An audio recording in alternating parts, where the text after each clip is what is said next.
আসসালামু আলাইকুম ভিউয়ার্স, নিশ্চয়ই সবাই ভালো আছেন। আমিও ভালো আছি আলহামদুলিল্লাহ। আজ চলে এলাম জামালপুরের ঐতিহ্যবাহী আর জনপ্রিয় গরুর মাংসের পিঠালি বা ম্যান্দা রেসিপি নিয়ে। ট্রাস্ট মি, এটা খেতে দারুণ টেস্টি। তাহলে কথা না বাড়িয়ে আমরা চলে যাচ্ছি মূল রেসিপিতে।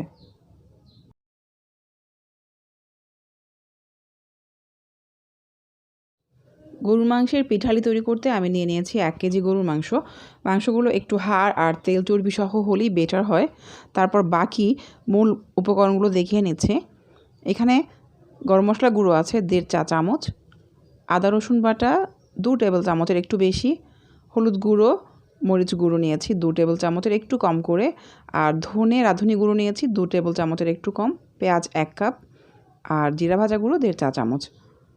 বাকি উপকরণগুলো আমরা রান্না করতে করতেই দেখে নিচ্ছি। আধা কাপ সয়াবিন তেলের মধ্যে 1 কাপ পেঁয়াজ কুচি দিয়ে দিলাম, আর কিছুটা লবণ, মানে পরিমাণ মতো লবণ দিয়ে দিতে হবে এখানে। তারপর 2 মিনিটের মতো পেঁয়াজগুলো ভাজার পর আমি এখানে 2টো তেজপাতা ছিঁড়ে দিয়েছি, একটু ভেজে নিচ্ছি। তারপর এখানে আমি আদা রসুন বাটা দিয়ে দিচ্ছি। আদা রসুন বাটা তেলের মধ্যে একটু ভালো করে 2-3 মিনিট ভেজে নিলে হয় কি, আদা রসুন বাটার কাঁচা কাঁচা গন্ধটা দূর হয়ে যায়। তারপর এখানে আমি হলুদ গুঁড়ো মরিচ গুঁড়ো আর ধনে রাঁধুনি গুঁড়ো দিয়ে দিচ্ছি। এবার এই সবগুলো উপকরণ আমি চামচ দিয়ে ভালো করে নেড়েচেড়ে নিচ্ছি 2-3 মিনিটের মতো। তারপর এখানে আমি সামান্য পানি দিয়ে দিচ্ছি যাতে মশলাগুলো তলায় লেগে না যায়। এবার একটু নেড়েচেড়ে নিচ্ছি। যখন মশলাগুলো ভালো করে কষে তেলটা ভেসে উঠবে, ঠিক সে পর্যায়ে ধুয়ে পানি ঝরিয়ে রাখা গরুর মাংসগুলো এখানে দিয়ে দিব। একটু নেড়েচেড়ে দিচ্ছি।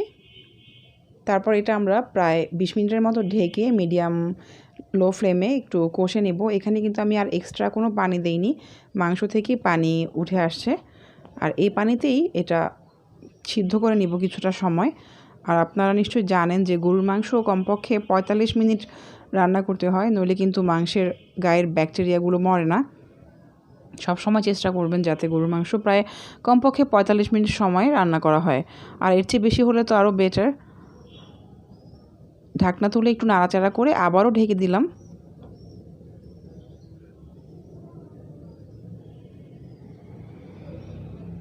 এভাবে 20 মিনিট পর যখন মাংসগুলো ভালো করে কষে তেলগুলো উপরে ভেসে উঠবে, সে পর্যায়ে এখানে আমরা 3 কাপ গরম পানি দিয়ে দিচ্ছি। অবশ্যই গরম পানি ইউজ করবেন, কারণ গরম পানি ইউজ করলে মাংসের যে জুসিনেসটা সেটা বজায় থাকে, মাংসগুলো দ্রুতই সফট হয়ে যায়। এবার গরম পানি দেওয়ার পর একটু নাড়াচাড়া করে আমরা ঢেকে হাই ফ্লেমে রেখে দেব আরও প্রায় 25 থেকে 30 মিনিটের মতো। তারপর আমরা ঢাকনা তুলে এখানে জিরা ভাজা গুঁড়ো আর গরম মশলা গুঁড়ো দিয়ে দিচ্ছি, এলাচ দিয়ে দিচ্ছি 4-5টি লবঙ্গ দিয়ে দিতে পারেন আপনি। গরুর মাংসের পিঠালি রান্নার মূল টুইস্টের শুরু কিন্তু এখানেই। আমি এখানে 4 টেবিল চামচ আতপ চালের গুঁড়ো নিয়েছি, আপনি চাইলে পোলার চালের গুঁড়ো নিতে পারেন। সামান্য পানি দিয়ে এই চালের গুঁড়োটা মিক্সড করে নিচ্ছি, মানে গুলে নিচ্ছি। আরেকটা জিনিস খেয়াল করেছেন, আমি এই রান্নাতে একটু মশলা বেশি ইউজ করেছি। এমনিতেও গরুর মাংস রান্নাতে মশলাটা একটু বেশি লাগে, তাহলে খেতে টেস্ট হয়, আর এই পিঠালি রান্নাতে তো লাগেই। এবার এই উপকরণটা আমি এই মাংসের মধ্যে ঢেলে দিচ্ছি অল্প অল্প করে। আর এ পর্যায়ে আমার চুলা কিন্তু একদম মিডিয়াম লো ফ্লেমেই আছে। এবার এটা ভালো করে আমরা নাড়াচাড়া করে দিচ্ছি।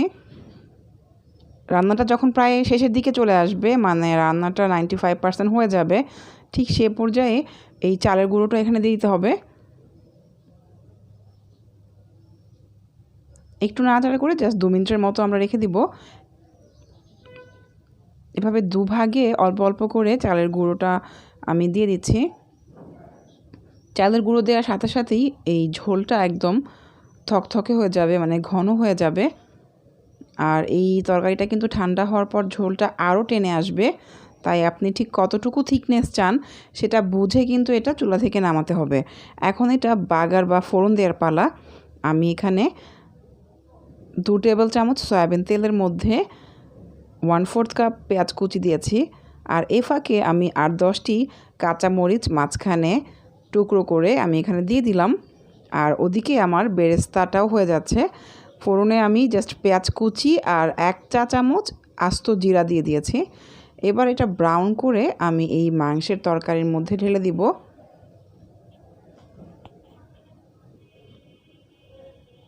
এই বেরেস্তাটা এখানে দেওয়ার পর খুব ভালো করে চামচ দিয়ে নেড়ে দিতে হবে।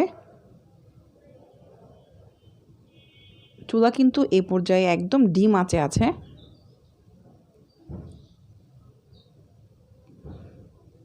ভালো করে নেড়েচেড়ে এটা আমি ঢেকে আরও প্রায় 3 থেকে 5 মিনিট সময় রেখে দেব। তারপর যখন তেলটা উপরে ভেসে উঠবে আমরা বুঝে যাব যে আমাদের জামালপুরের ঐতিহ্যবাহী পিঠালি বা মেন্দা রান্না হয়ে গেছে।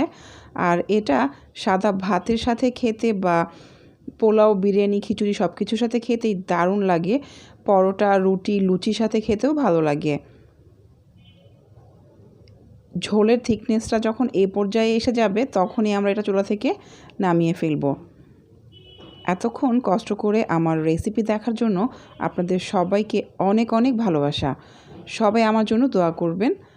আর আপনারা সবাই সুস্থ থাকবেন, ভালো থাকবেন। আল্লাহ হাফেজ।